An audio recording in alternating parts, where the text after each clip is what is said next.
Com a ajuda do Senhor, eu gostaria que nós pudéssemos abrir aqui em Efésios, no capítulo 2. Nós vamos ler do verso 1 até o verso 7, esse capítulo 2. Certamente é um texto muito familiar para nós, mas precisamos extrair algumas verdades que estão nesse texto no que concerne a nossas vidas. Então vamos fazer a leitura aí desse texto. Em seguida nós vamos então, se assim o Senhor nos permitir, com a graça dele, escorrer algo a respeito desse texto. Então, Efésios capítulo 2, a partir do verso 1, diz assim: E vos vivificou, estando vós mortos em vossas ofensas e pecados, em que noutro tempo andastes, segundo o curso deste mundo, segundo o príncipe das potestades do ar, do espírito que agora opera ou atua nos filhos da desobediência. Observe essa expressão, filhos da desobediência, entre os quais todos nós também andávamos nos desejos da nossa carne, fazendo a vontade da carne e dos pensamentos, e éramos por natureza filhos da ira como os outros também. Mas Deus, que é riquíssimo em misericórdia, pelo seu muito amor com que nos amou, estando nós ainda mortos em nossas ofensas, nos vivificou juntamente com Cristo. Pela graça sois salvos.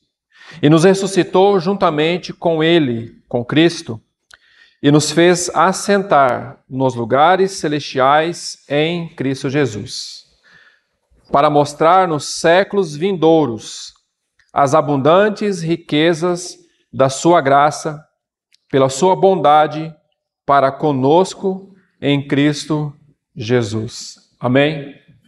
Apenas 7 versos.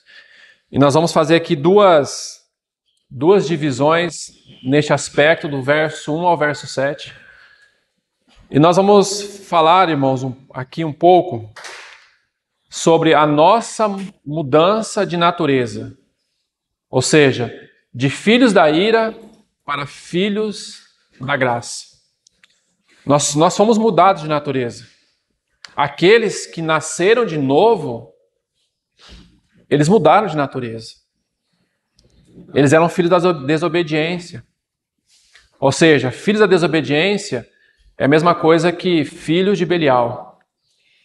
Mas agora, aqueles que estão em Cristo Jesus não são mais filhos de Belial. Agora são filhos da graça por amor. Então, quando nós olhamos para essa carta aqui de Efésios, nós vamos ver que o capítulo 2, ele é uma continuação do capítulo 1.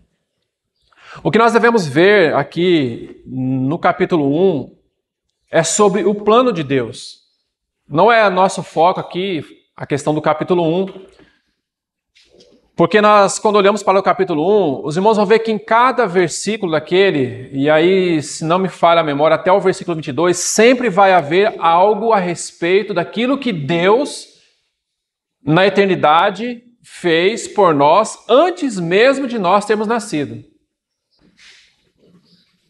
Ou seja, o versículo 3 do capítulo 1 vai dizer assim, que Deus nos abençoou, veja, nos abençoou com toda sorte de bênçãos espirituais em Cristo Jesus. Apenas esse versículo, para nós entendermos o que Deus já tinha pensado a nosso respeito. E isso é muito importante. O que Deus tinha pensado acerca desses que eram filhos da desobediência. Então o capítulo 1 vai finalizar que é pela igreja agora, vai dizer que a igreja que é o corpo de Cristo. Então vejamos que no verso 3 ele diz que nós fomos abençoados com toda sorte de bênção espiritual nas regiões celestiais em Cristo Jesus. E no versículo 23 do capítulo 1 vai dizer que a igreja é o corpo de Cristo. E é muito interessante isso. E ele vai iniciar então agora no capítulo 2, se no capítulo 1 ele tem o plano, vamos colocar assim, o plano de Deus, o que nós temos no capítulo 2? Nós vamos ter a atividade de Deus. Aquilo que Deus planejou agora, ele está executando nesses filhos que não são mais filhos da desobediência. E qual é o plano de Deus então, irmãos? O plano de Deus é aquilo que o capítulo 1, verso 10 vai dizer aí, que na plenitude dos tempos é o quê? Fazer novamente com que todas as coisas sejam convergidas, sejam chamadas a atenção, tudo novamente se reúna novamente em Cristo Jesus. Porque Cristo Jesus, ele é a primazia de Deus, ele é a preeminência de Deus. Ou seja, tudo está nele, ele é a centralidade de Deus. E nós nunca podemos perder isso de foco, irmãos. Que a centralidade de Deus, o foco de Deus é o nosso Senhor Jesus Cristo. E junto com isso está inserido a igreja, que é o seu corpo.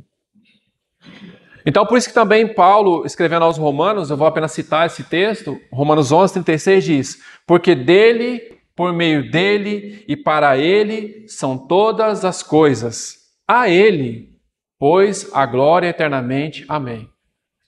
Depois que Paulo realmente, ele vê realmente quem Cristo é, então ele fala, ó, profundidade da riqueza, tanto da sabedoria como do conhecimento de Deus.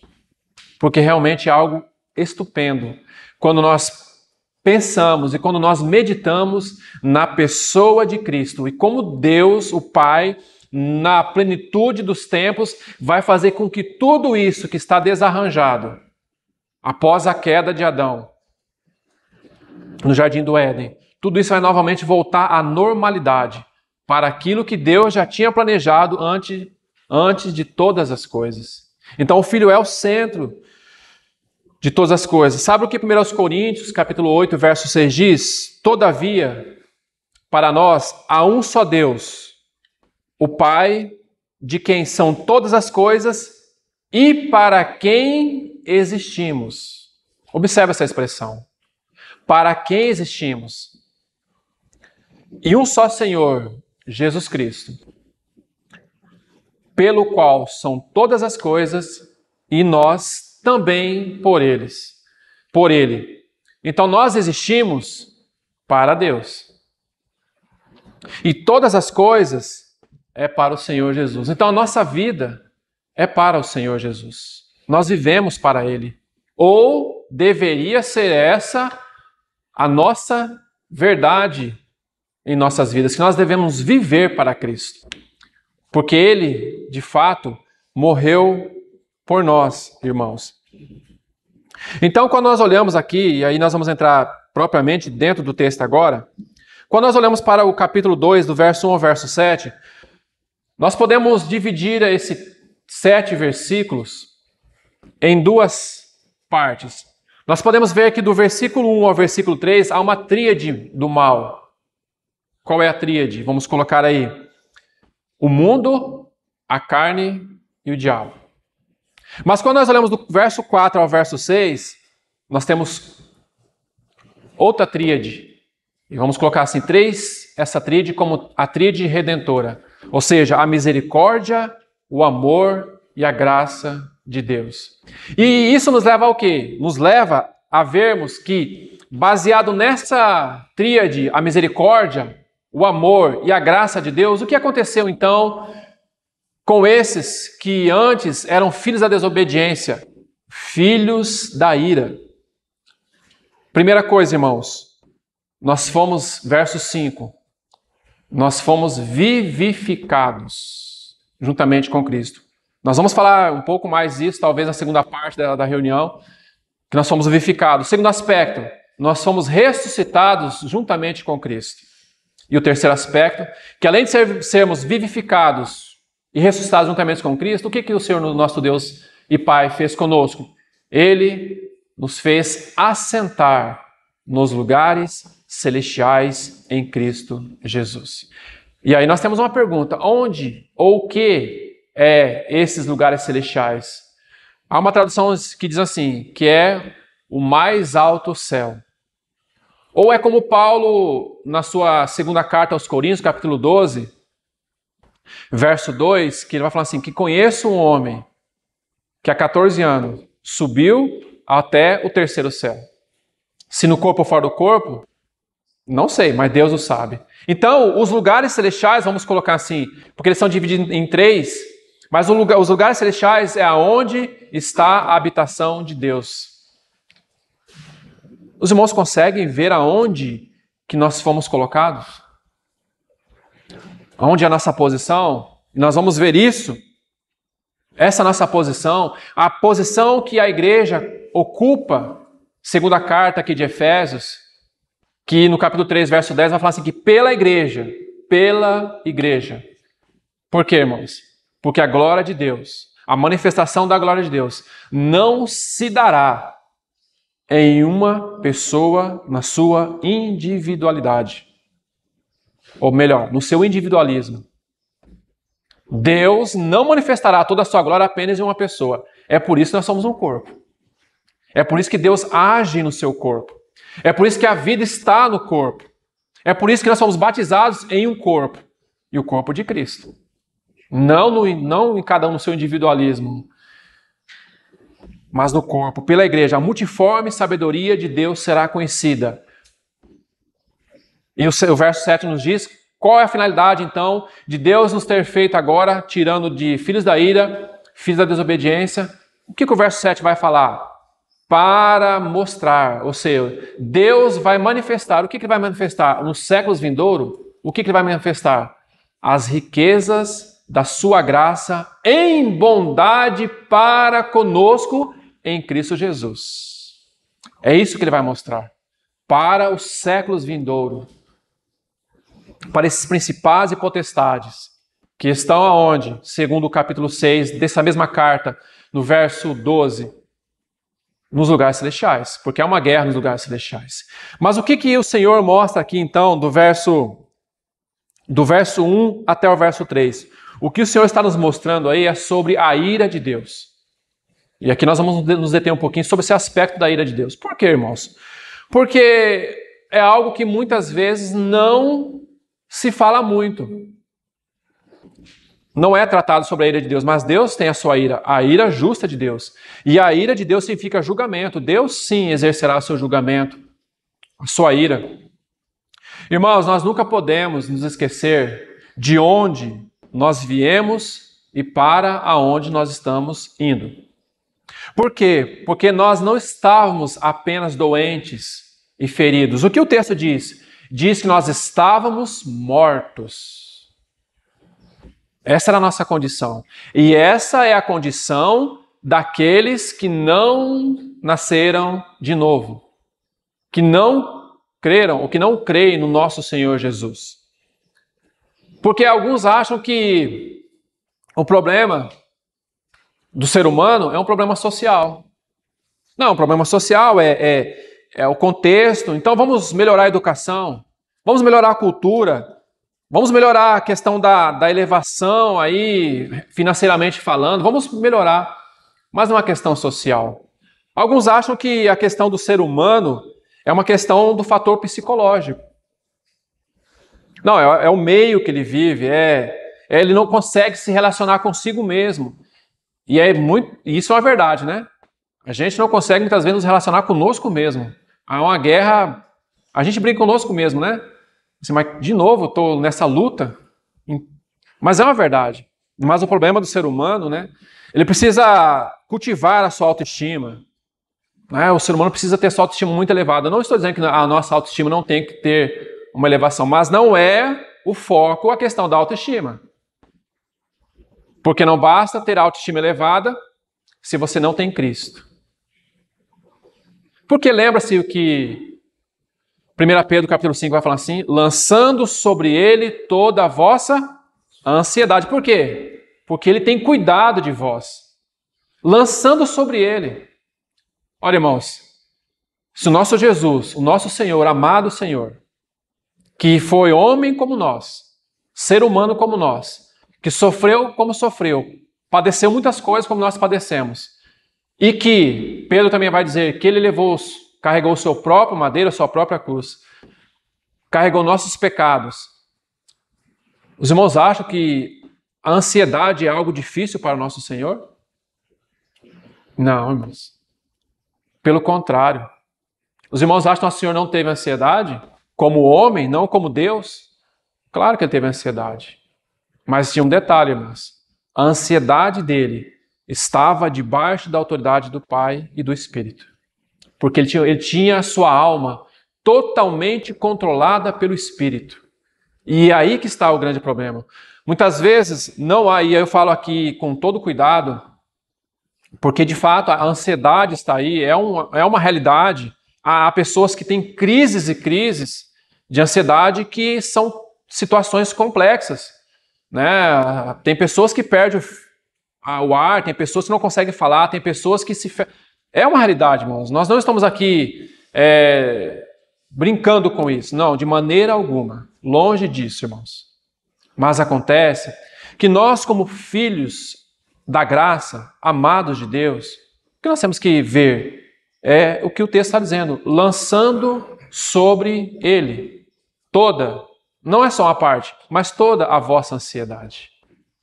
Certo? Então nós temos que lançar nossa ansiedade, para que ele possa então cuidar de nós. E aí, a questão da autoestima é um caso sério hoje. Por quê? Porque essa autoestima, ela precisa estar controlada, ou vamos colocar, porque a autoestima faz parte da alma, porque é um sentimento também, né? Então a alma tem que estar controlada pelo Espírito. O Espírito tem que conduzir nossa alma, regular nossa vida. Então, a questão da autoestima, ela precisa ser passada pela cruz.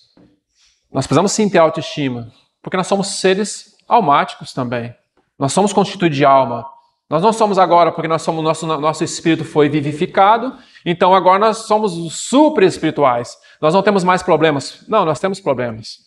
Até porque nós estamos vivendo numa sociedade em que os problemas têm se avançado. As coisas têm acontecido. Então nós precisamos o quê? Que o Espírito Santo, ele possa realmente conduzir e controlar toda e qualquer inquietação da nossa alma. E os grandes homens de Deus passaram por essa situação. A palavra de Deus é muito clara. Quando você vai para a vida de Elias, por exemplo, quando ele acaba de destruir aquele exército de Baal, para onde que ele vai? Falou que era a morte. Eu vou buscar a morte, mas ele acabou de destruir mais de 400 profetas de Baal. Ou não? Aí a Jezabel fala assim, vamos atrás desse Elias e vamos matar ele. Ele se desespera. Mas aí o Senhor vai ao encontro dele naquela caverna. E ali o Senhor vai mostrar para ele realmente, falar, olha, eu vou parafrasear assim, eu cuido de você. Você está nas minhas mãos. A sua vida está nas minhas mãos. Agora você tem que saber realmente em que você vai descansar. Se é no teu medo, na tua ansiedade, ou se você vai descansar em mim. E aí que está a grande questão. É em quem nós estamos descansando. É em quem nossa alma está buscando. Por isso que o texto de Mateus 11 é muito claro para nós. Vinde a mim, vós todos que estáis cansados e sobrecarregados, e eu vos aliviarei. Porque é Ele que nos dá o alivio para nossas almas. É Ele, o nosso Senhor, que nos alivia, irmãos. O mundo não vai nos aliviar. Pelo contrário, vai nos jogar mais carga. Mais carga, mais carga, mais carga. Mas quando nós vamos aos pés do Senhor, dizendo assim, Senhor, eu dependo de Ti. Ainda que a minha situação que eu esteja passando seja aflitiva. Mas quando a gente aprende a depender do Senhor, a depender do Espírito do Senhor, e buscar na palavra do Senhor, então nós aprendemos realmente o que é descansar no Senhor. Daquele que nos conhece realmente, como o texto aqui está dizendo. Então, irmãos, o problema do homem é que ele está morto. O próprio Efésios capítulo 4, verso 18, diz que o homem está separado da vida de Deus. Olha essa expressão, separado da vida de Deus. Por quê? Porque ele está entenebrecido no entendimento, ele está separado pela vida de Deus, da vida de Deus, pela dureza do seu coração. O coração desse homem virou como que um calo. Está bloqueado o seu discernimento mental para as coisas de Deus. Então a ira de Deus, irmãos, virá sobre este homem que ainda não compreendeu que ele necessita de Deus, que necessita voltar para Deus. E aí nós destacamos aqui essa expressão, verso 3. O verso 2, filho da desobediência, mas olha o verso 3, que é o mesmo sentido, filhos da ira. Éramos por natureza. O que nós éramos por natureza? Irmãos, filhos da ira como os outros também. E aí nós precisamos abrir alguns textos, vamos fazer isso junto. Vamos para João capítulo 3. Vamos olhar 2 versículos nesse capítulo e vamos ver a respeito disso. João capítulo 3, no verso 18. A questão agora dos filhos da ira, sobre a ira de Deus. Diz assim, quem crê nele quem? No Filho, não é condenado. Mas quem não crê já está. Por que ele já está? Porque ele, por natureza, é o quê? Um filho da ira. Então, por isso que ele está condenado. Ou seja, por nascimento, que é a expressão por natureza, significa por nascimento, e nós vamos ver por que por nascimento ele é um filho da ira. Então, por nascimento, ele já está condenado. Por que ele está condenado? Porquanto não crê no nome do unigênito Filho de Deus. Agora, olha o verso 36 desse mesmo capítulo. Aquele que crê no Filho tem a vida eterna. Mas aquele que não crê no Filho não verá a vida, mas a ira de Deus sobre ele permanece. Está vendo aí? A ira de Deus sobre ele permanece. Agora abra, por favor, 1 João, capítulo 5. Olha aí a esse respeito da vida. Olha o verso 12, irmãos, do capítulo 5 da primeira carta de João. O que diz aí? Quem tem o Filho tem a vida. Quem não tem o Filho de Deus não tem a vida. De que vida que ele está falando? Ele está falando dessa vida aqui natural? Da vida bios? Não. Ele está falando da vida eterna, a Zoé. A vida eterna. A vida que estava com o unigênito Filho de Deus. Essa vida que fala assim, e vos vivificou, ou seja, ele colocou a vida de Cristo dentro de nós. Isso que é vos vivificou. A vida Zoé, a vida eterna, foi, vamos colocar assim, infundida para dentro de nós através do Espírito. Agora, esses que não têm a vida eterna, eles continuam sobre a ira de Deus. E os textos aí são muito claros. Se lembra daquele grande texto de Romanos capítulo 1, a partir do verso 18, e vai até o verso 23, 24, se não me engano? Ali Paulo dá uma descrição a respeito desses, vamos colocar assim, filhos da ira. Mas o verso 18 vai falar assim, que do céu se manifesta a ira de Deus sobre toda a impiedade e injustiça dos homens que detêm a verdade em injustiça. Ou seja, a ira de Deus está sendo manifestada. E aí o texto vai discorrer por quê? Porque aqueles homens, ou seja, a humanidade, esses filhos da ira, filhos da desobediência, porque essa é a realidade, ou é ser filhos da desobediência, ou é ser filho da obediência. Ou é ser condenados, ou é ser libertados. Essa é a condição. Então a ira de Deus se manifestou dos céus sobre toda a impiedade dos homens. E Deus vai julgar. Deus vai julgar com a sua ira, com a sua justiça. 1 Tessalonicenses 1,10, nós estamos dando esses textos para focar justamente sobre a questão da ira. 1 Tessalonicenses 1,10 diz o quê? Que para esperardes dos céus, essa é a condição, esperardes dos céus a seu Filho, a quem o Pai ressuscitou dentre os mortos, a saber, Jesus Cristo, que nos livra da ira vindoura. Ou seja, haverá uma ira vindoura. Quando o Filho de Deus, nosso Senhor Jesus Cristo, se manifestar,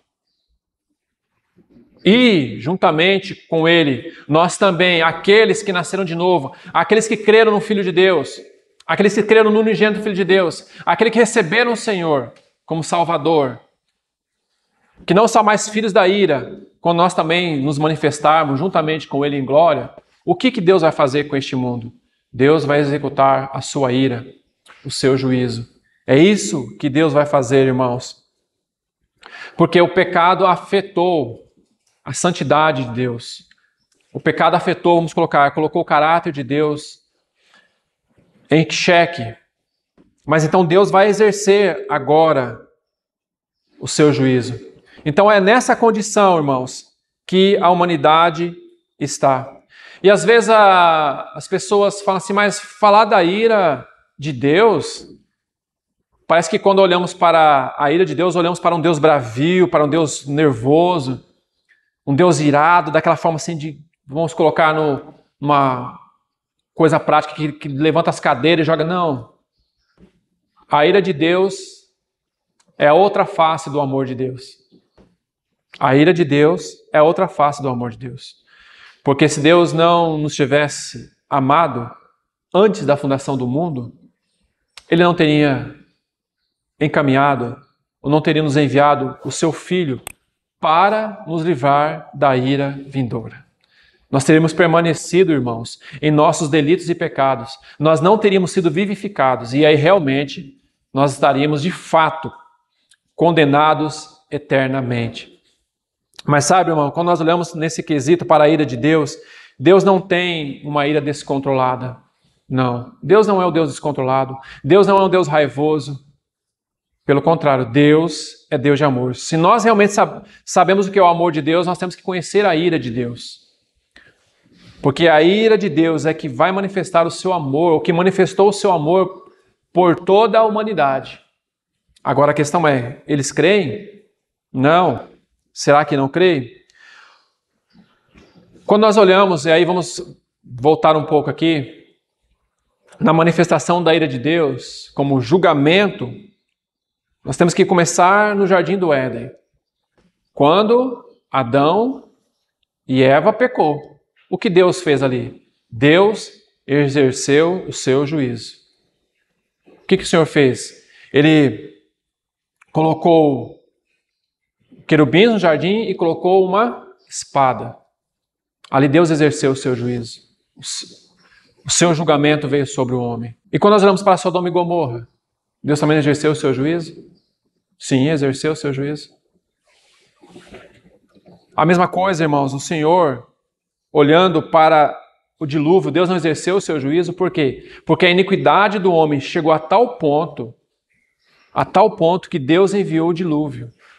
Mas o que Deus fez com aqueles 8, Noé mais a sua família? Porque Noé achou graça diante de Deus, olha aí a palavra graça. Noé achou graça diante de Deus. Isso é no Velho Testamento. Então nós já vemos o quê? O amor de Deus. Então quando Deus faz aquela roupa para Adão, também não está ali o amor de Deus? Diz assim, eu não quero ver, vamos dizer assim, eu não quero ver a tua nudez, porque a nudez ali, vamos dizer, representa o pecado daquele homem. Eu estou cobrindo o teu pecado. E quando nós olhamos então para Sodoma e Gomorra, quem é que estava lá? O justo Ló afligia a sua alma por causa daqueles homens ímpios. Então Deus sempre, mesmo no Velho Testamento, Deus sempre derramou o seu amor para com o homem. Deus sempre manifestou o seu amor. Acontece que o coração do homem, esse coração que está alienado, separado de Deus, esse coração que não se dobra ao Senhor, o que Deus vai fazer então? Deus vai exercer o seu juízo. Assim como Ele fez desde o Velho Testamento. Mas e quando nós vamos para o Novo Testamento? Nós olhamos para João Batista. Mateus capítulo 3, arrependei-vos, porque é chegado o reino dos céus. Raça de víboras, quem vos permitiu fugir da ira vindoura? Então Deus vai exercer o seu juízo, mas é uma forma do amor de Deus. No mesmo capítulo de João 3, aquele versículo 16, que diz que Deus amou, Ele amou o mundo de tal maneira, que Ele deu o seu Filho. Esse é, sim, o amor, amados irmãos. E olha que quem está falando sobre isso é João, o apóstolo do amor. Quem está falando sobre essa questão é João. Ele está mostrando que Deus amou esse homem, porque Deus ama aqueles que são feitos à sua semelhança, à sua imagem. E Deus vai exercer, então, irmãos, o seu juízo. Então, por natureza, olha o verso 3. Por natureza, éramos filhos da ira como os outros também. Gostaria que você parasse para meditar nessa expressão. Éramos filhos da ira como os outros também. Porque, irmãos, nós temos que tomar muito cuidado de não nos colocarmos na posição de juízes no que concerne a julgar as pessoas. Não estou falando em julgar pecados. Pecados, sim, se passa pelo julgamento.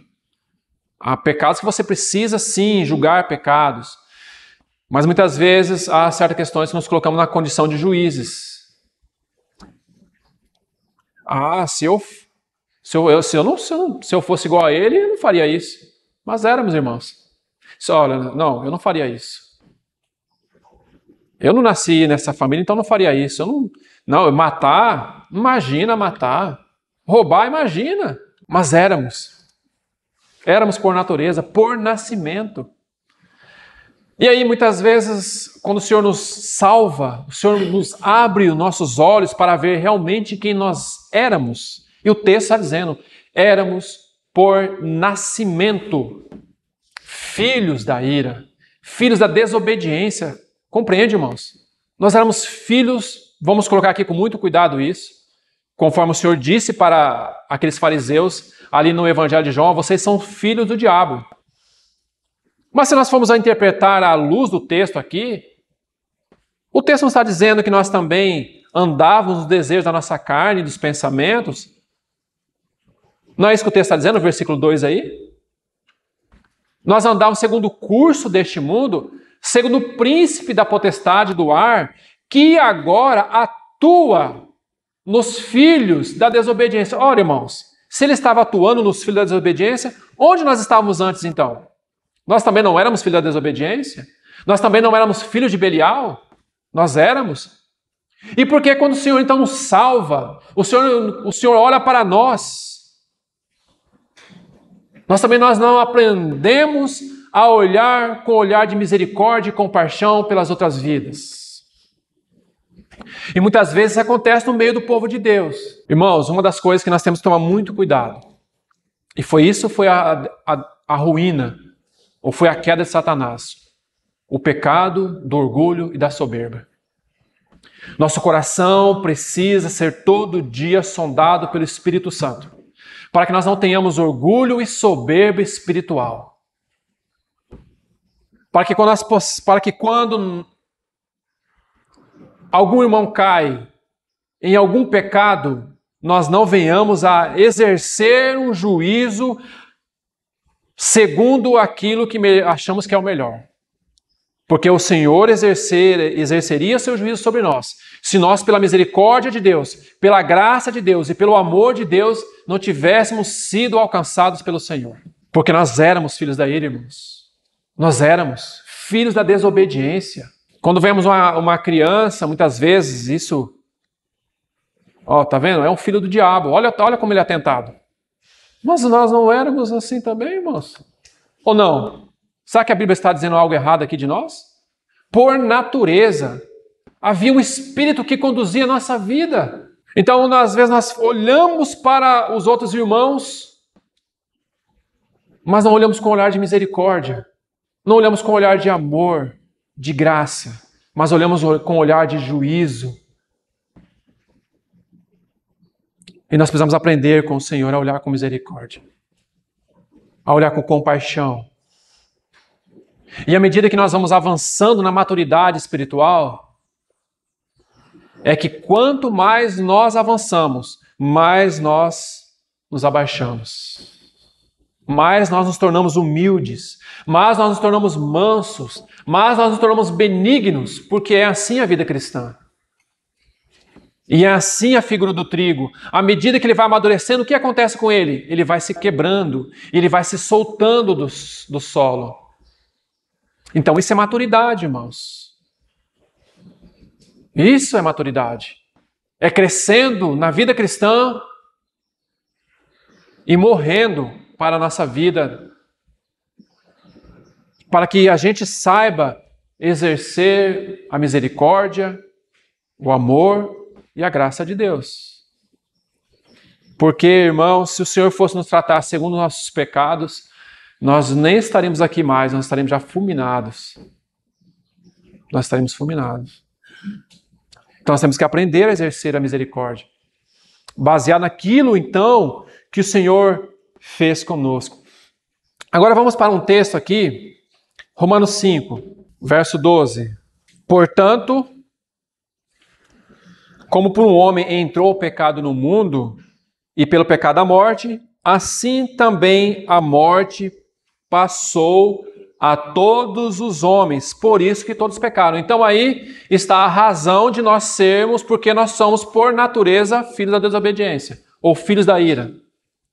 Por nascimento. Por que por nascimento? A explicação está aí. Por causa de um homem entrou o pecado, e pelo pecado a morte. Então o que aconteceu? Todos pecaram. Todos pecaram. Então aí agora está a razão de nós sermos, que nós éramos, na verdade, né? Vamos colocar aqui como o texto está colocando, porque essa é a verdade. Éramos, por natureza, filhos da ira, como os demais, por causa do pecado de Adão, nosso cabeça federal, em que ele colocou toda a humanidade agora debaixo dessa situação de filhos da ira, exceto para aqueles que são agora do Senhor, nasceram de novo, não são mais filhos da ira, agora são filhos da graça ou filhos do amor de Deus. Então, agora, o que Paulo faz aqui nesse capítulo 5? Ele faz a comparação de Adão com o nosso Senhor. E coloca Adão e Cristo. E nós vamos ver algumas coisas aqui. Por exemplo, olhe para o verso 16. E não foi assim o dom como a ofensa, por um só que pecou.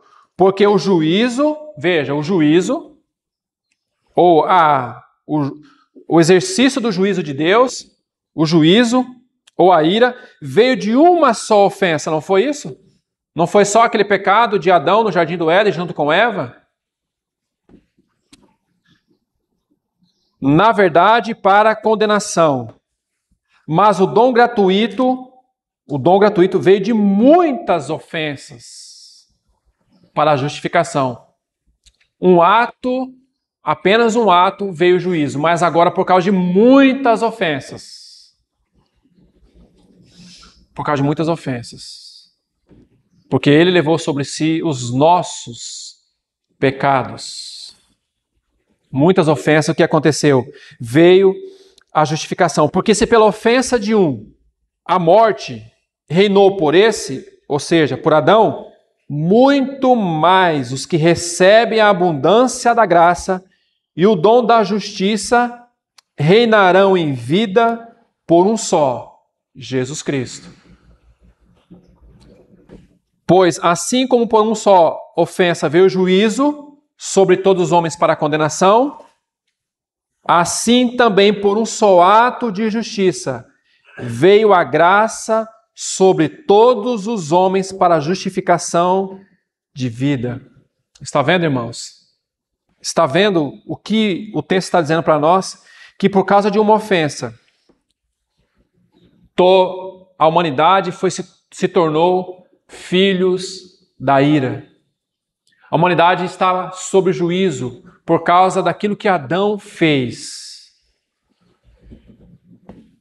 Mas agora, por causa do que Cristo fez, que foi um ato de justiça, veio a graça sobre todos os homens.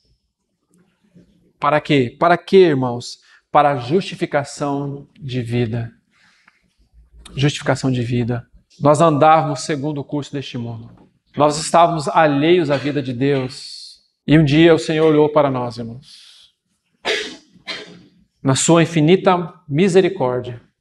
E esse ato de justiça aqui do nosso Senhor nos justificou para sempre. Porque como pela desobediência de um só homem, muitos foram feitos pecadores. Assim, pela obediência de um, muitos serão feitos justos. Veja, desobediência de um lado e obediência de outro. Ou nós somos filhos, ou a humanidade é filhos da desobediência, ou a humanidade se torna filhos da obediência. Não há um meio caminho aqui. São caminhos distintos. O caminho está agora aberto para aqueles que creem no Senhor Jesus. Aquele que não crê no Filho de Deus, a ira de Deus está sobre ele. Mas por que nós estamos falando sobre isso, irmãos? Por que nós estamos falando vamos colocar, para irmãos que, digamos, já estão há muito tempo na caminhada cristã? Porque nós precisamos realmente entender de onde nós fomos tirados. Para que nós não achamos que a vida cristã ou a vida que temos com o Senhor é uma vida qualquer. Que é realmente apenas o perdão dos pecados e está tudo bem. Não, irmãos. Vamos colocar aí, é uma grande vida. Nós vamos ver depois essa vida que nós temos no Senhor.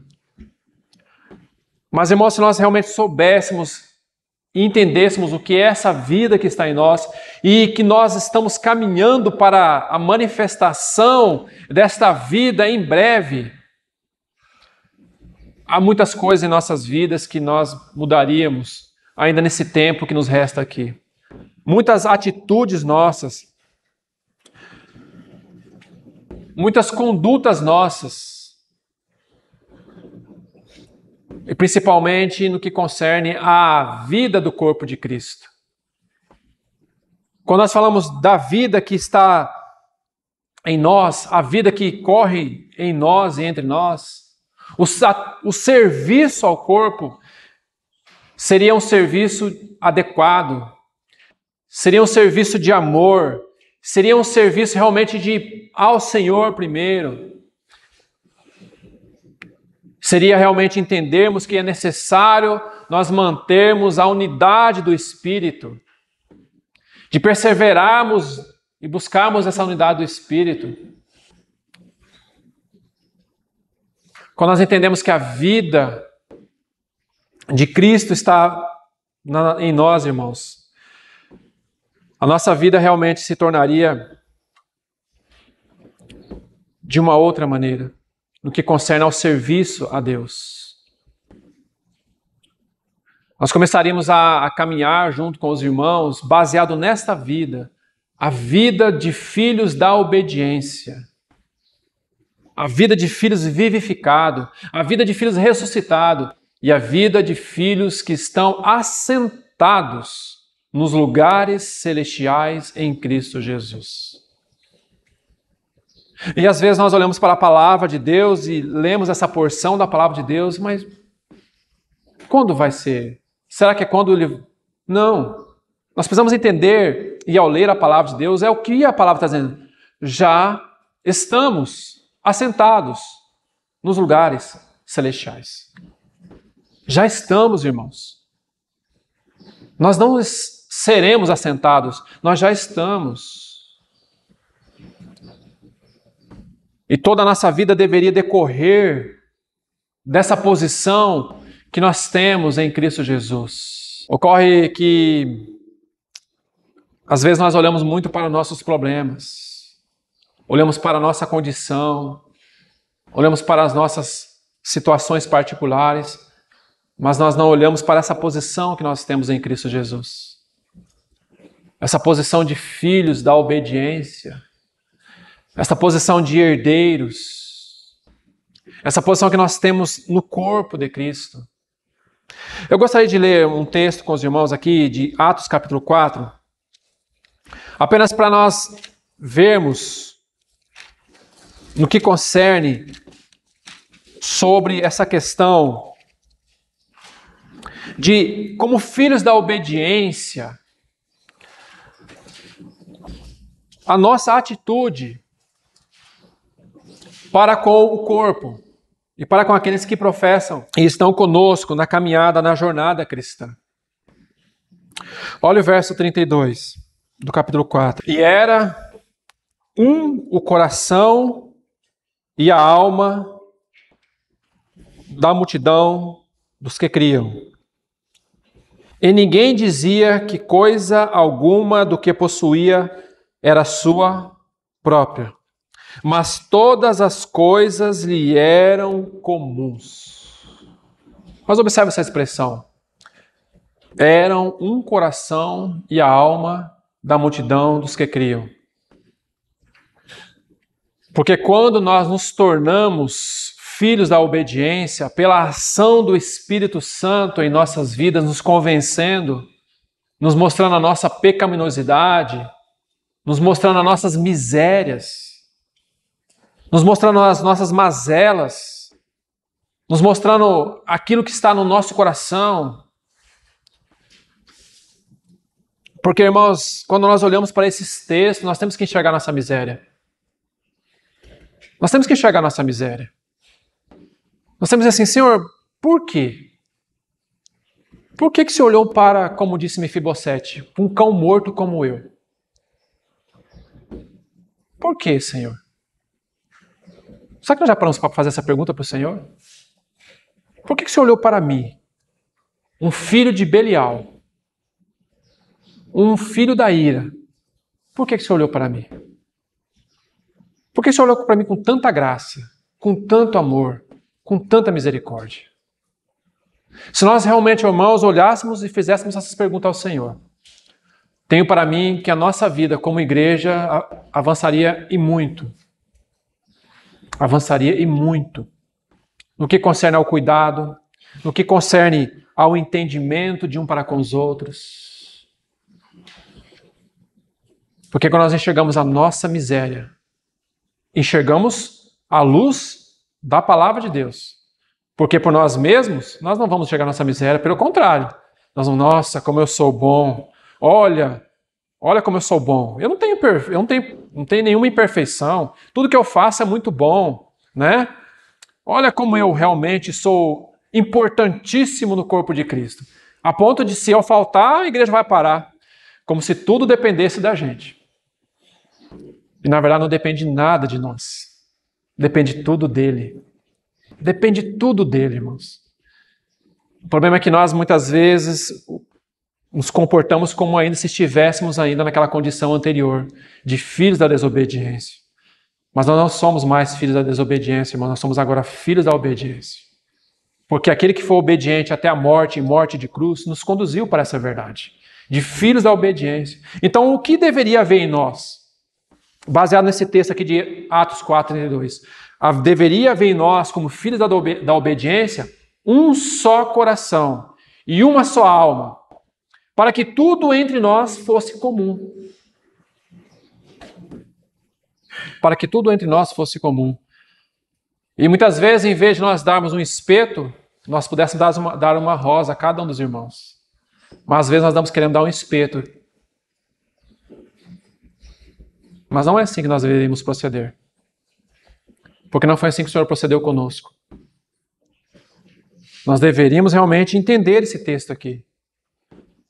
Se nós olhamos para a questão das práticas, dos pilares da vida cristã, porque, irmãos, nós podemos estar doutrinariamente corretos. Podemos estar doutrinariamente corretos. Mas não basta estarmos doutrinariamente corretos se do outro lado nós não estivermos fazendo tudo baseado no amor. Não adianta. Então esse texto está dizendo justamente isso. Que agora, como filhos da obediência, nós devemos agora andar juntos com um coração e com uma só alma. E o texto vai continuar discorrendo, nós não vamos continuar nele, mas se os irmãos terminarem de ler o texto vai continuar dizendo assim: e não havia nenhuma necessidade entre eles. Claro que por um aspecto era necessidade, vamos colocar assim, necessidade primária, necessidade do dia a dia. Mas se nós pegarmos e analisarmos do contexto espiritual, não havia nenhuma necessidade no que concerne a vida espiritual deles, porque eles se completavam, eles se amavam, eles se entendiam. Ele entendia assim que eles precisavam uns dos outros. E o texto vai nos mostrar que Pedro, após ser solto da prisão, o que acontece com ele? Ele vai viver sozinho, igual ele foi quando o Senhor Jesus ressuscitou. Ele diz assim: eu vou pescar? Não, o que ele fez? Ele foi para os irmãos contar tudo o que tinha acontecido com ele. Tudo, irmãos. E sabe o que o texto vai continuar dizendo também? Que eles não ficaram amedrontados, mas eles prosseguiram, falando do testemunho do Senhor. Mas o sentido aqui é que Pedro foi aonde ele tinha vida, ele tinha identidade naquele corpo, ou parte daquele corpo ali, junto com aqueles irmãos. E é isso que o Senhor nos mostra aqui. Porque o corpo de Cristo, nós precisamos ver a identidade do que nós somos em Cristo Jesus. Nós precisamos ver isso, irmãos. O Senhor não nos está nos edificando, para sermos apenas mais um grupo. Ele está nos edificando porque Ele nos considera como parte do seu corpo reunidos aqui. O Senhor não precisa de mais um endereço de placa. O Senhor precisa de homens e mulheres que entendam o que é a vida de Cristo no corpo de Cristo. Que compreendam o que é realmente ser dirigido pelo cabeça. Para que a vida de Cristo possa fluir em seu corpo, irmãos. Porque a igreja de Éfeso, a mesma carta que nós estamos lendo aqui,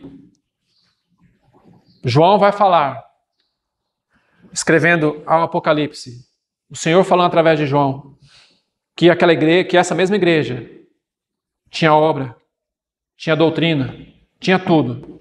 Mas o que faltou para ela? Amor. Perdeu o amor. Irmãos, nós podemos ter tudo aqui. Doutrina, cânticos, podemos ter tudo. Mas se nós não tivermos amor pelo Senhor e amor uns pelos outros, nós não teremos nada. Seremos mais um, no meio de tantos. Mais um. E o Senhor nos chamou para ser mais um. O Senhor não nos chamou para sermos mais um. O Senhor nos tem chamado para sermos um testemunho dEle nesta terra. Para sermos um remanescente fiel. Para de fato cumprir-se aquele versículo que ele diz: novo mandamento vos dou, que vos ameis uns aos outros como eu vos amei. Aí, como é que o Senhor nos amou? Aí nós vamos para o texto de Romanos, capítulo 5, verso 8. Mas Deus prova o seu amor. Por que Deus prova o seu amor? Deus provando o seu amor? Mas o texto está dizendo assim. Deus prova o seu amor para conosco. Olha só o que o texto está dizendo, irmãos. Deus prova o seu amor para conosco. Em que Cristo morreu por nós, sendo ainda nós pecadores. Deus provou o seu amor para conosco. A expressão amei uns aos outros vai aparecer mais de 15 vezes no Novo Testamento. Mais de 15 vezes. Será que isso não nos chama a atenção, irmãos? Porque Deus provou o seu amor para conosco. Se nós fomos justificados pelo sangue, seremos agora salvos também pela sua vida da ira. E se nós, sendo inimigos de Deus, fomos reconciliados com Deus pela morte do seu Filho, muito mais, tendo já sido reconciliados, seremos salvos pela sua vida. Deus provou seu amor para conosco. Oh, irmãos, nós precisamos viver essa verdade. Que Deus realmente nos amou e nos tirou da condição de filhos da desobediência e nos tornou filhos da obediência por amor de Cristo. E essa é a condição que nós estamos hoje, irmãos. Essa é a condição que nós estamos hoje diante de Deus. Filhos da obediência. Se o Senhor nos ajudar e nos permitir, nós vamos dar o próximo passo para ver agora o que esses filhos da obediência, acontecerá com eles nos séculos vindouros. O que acontecerá conosco, irmãos? Que o Senhor nos ajude e que Ele ganhe nosso coração.